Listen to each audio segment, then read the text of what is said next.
3 நாள் பயணமாக இந்தியா வந்துள்ள இலங்கை அதிபர் அனுரகுமார திசநாயக்கவுக்கு குடியரசுத் தலைவர் மாளிகையில் சிவப்பு கம்பள வரவேற்பு அளிக்கப்பட்டுள்ளது.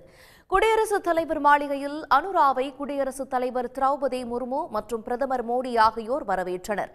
இலங்கையின் அதிபராக பொறுப்பேற்ற பிறகு இந்தியாவுக்கு தனது முதல் அரசுமுறை பயணத்தை மேற்கொண்டுள்ள அனுரகுமார திசநாயக்க பிரதமர் மோடியை சந்தித்து பேச்சுவார்த்தை நடத்தியுள்ளார்.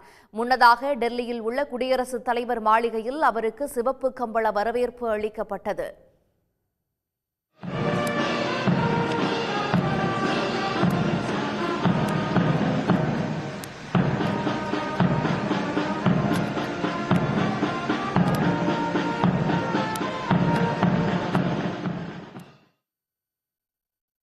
பின்னர் டெல்லி ராஜ்காட்டில் உள்ள காந்தியின் நினைவிடத்தில் இலங்கை அதிபர் அனுரகுமார திசநாயக்க மலர் வளையம் வைத்து அஞ்சலி செலுத்தினார்.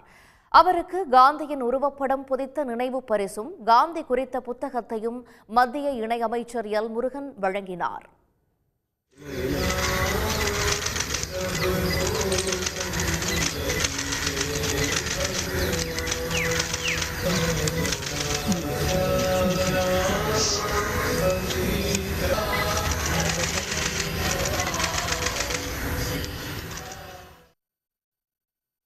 பின்னர் டெல்லியில் பிரதமர் மோடியை இலங்கை அதிபர் திசநாயக்க சந்தித்து பேச்சுவார்த்தை நடத்தினார். இதில் வர்த்தகம், முதலீடு, எரிசக்தி மற்றும் கடல்சார் பாதுகாப்பு தொடர்பாக இருவரும் விவாதித்தனர்.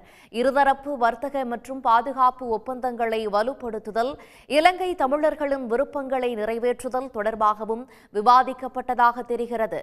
தொழிலதிபர் அதானிக்கு அமெரிக்க நீதிமன்றம் பிடிவாரண்ட் பிறப்பித்த சூழலில் இலங்கையில் உள்ள அதானியின் தொழில் முதலீடு தொடர்பாகவும் பேசியதாக தெரிகிறது. உடனுக்குடன் செய்திகளை தெரிந்து கொள்ள சன் நியூஸ் பெல் ஐகானை கிளிக் பண்ணுங்க.